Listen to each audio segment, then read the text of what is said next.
A ver, pensemos en esto por un momento. ¿Cómo es posible que casi 200 países soberanos, cada uno con sus propias leyes, no vivan en un estado de caos constante? La realidad es que existe un orden global, una especie de conjunto de reglas que en general todos siguen.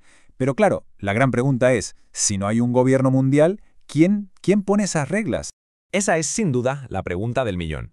Si no tenemos un parlamento planetario, ni un presidente del mundo, ¿de dónde sale todo ese entramado de normas que conocemos como derecho internacional? Pues la respuesta, la verdad, es bastante más sorprendente de lo que parece. Bueno, vamos a meternos de lleno en esto. Vemos edificios así, imponentes, como este, el Palacio de la Paz en La Haya, y es fácil pensar que ahí reside todo el poder, ¿verdad? Pero la realidad es mucho más fascinante. Este sistema no funciona por imposición desde arriba, sino por algo mucho más profundo, mucho más fundamental. Y aquí está la palabra clave de todo esto: consentimiento. El derecho internacional no se impone, sino que se construye desde la base, por los propios estados, acuerdo a acuerdo. Es que no es un sistema de poder, sino de voluntad. El filósofo Rousseau, fíjate, lo expresó de una manera brillante con su idea del contrato social. Es como si cada país fuera un individuo que, para vivir en una comunidad global más segura y predecible, decide voluntariamente ceder un trocito de su soberanía para crear unas reglas comunes. Al final, no obedece a un poder superior, sino a las reglas que él mismo ha ayudado a crear. Vale, entendemos la idea del consentimiento. Pero ¿cómo se lleva esto a la práctica? Pues lo hace fundamentalmente de dos maneras. Son como los dos grandes pilares sobre los que se aguanta todo el derecho global. Por un lado, tenemos los tratados, el derecho escrito. Son, para que nos entendamos, como contratos formales entre países. La Carta de la ONU, los convenios de Ginebra, están ahí, por escrito, son explícitos y vinculantes. Y luego, por otro lado, tenemos algo más sutil pero igual de poderoso: la costumbre, el derecho no escrito. Son esas prácticas que los estados repiten una y otra vez, no por quedar bien, sino porque están convencidos de que están legalmente obligados a hacerlo. Claro, para que todo el sistema de tratados funcione se necesita una regla de oro, y es esta: pacta sunt servanda, una frase en latín que significa simplemente lo pactado obliga. Es el principio que le da fuerza a cada firma. Cuando un estado ratifica un acuerdo, se compromete a cumplirlo de buena fe. Es que sin esto todo el sistema se vendría abajo como un castillo de naipes. ¿Y el derecho no escrito, la costumbre, cómo nace algo así? Pues necesita dos ingredientes, como si fuera una receta. Primero, el ingrediente material, que los estados repitan una práctica de forma consistente a lo largo del tiempo.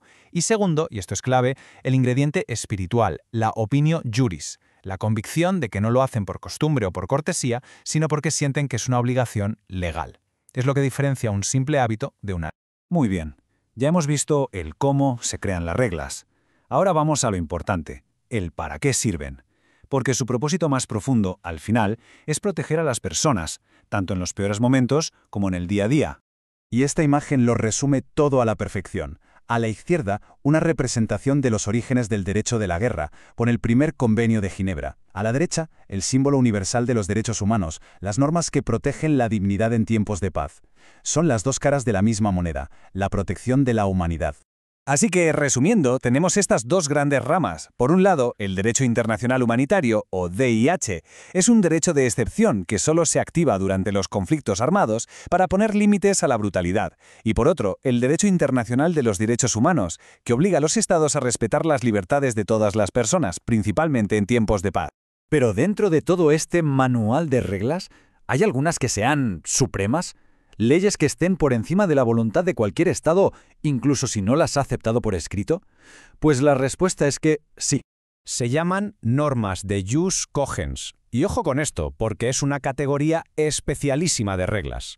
Son consideradas tan fundamentales para la comunidad internacional en su conjunto que ningún país puede saltárselas o firmar un acuerdo en contra. De hecho, cualquier tratado que contradiga una norma de jus cogens es nulo, así de simple.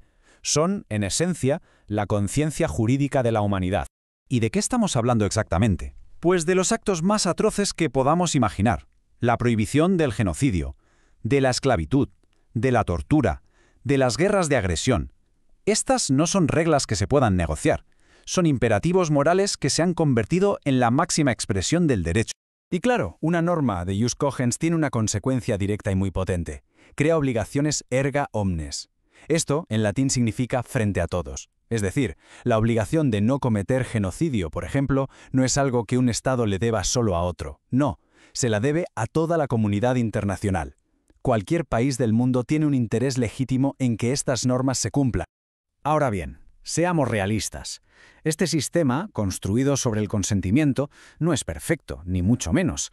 Es más bien un organismo vivo, que evoluciona y que, por supuesto, tiene sus complejidades, sus zonas grises y hasta sus propias vías de escape. Volvamos por un momento al derecho no escrito, a la costumbre.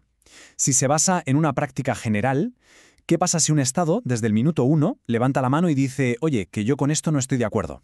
Pues aquí entra una figura legal muy curiosa, el objetor persistente. Si un Estado se opone a una nueva norma de costumbre de forma clara, explícita y continuada desde el mismísimo momento en que empieza a formarse, esa norma no se le podrá aplicar. Es la máxima expresión del principio de consentimiento. Pero, y este es un pero gigantesco, esta objeción tiene un límite que no se puede cruzar: las normas de jus cogens. Nadie puede ser objetor persistente a la prohibición de la tortura o del genocidio. Ahí no hay escapatoria posible. Y todo esto nos lleva a la reflexión final. El sistema entero se basa en una idea, en el fondo optimista, que los países pueden ponerse de acuerdo para crear reglas por un bien común. Pero en un mundo cada vez más polarizado, la pregunta es inevitable. ¿Puede un sistema así, construido sobre el frágil pilar del acuerdo voluntario, aguantar la presión? ¿O estamos empezando a ver cómo sus cimientos se agrietan?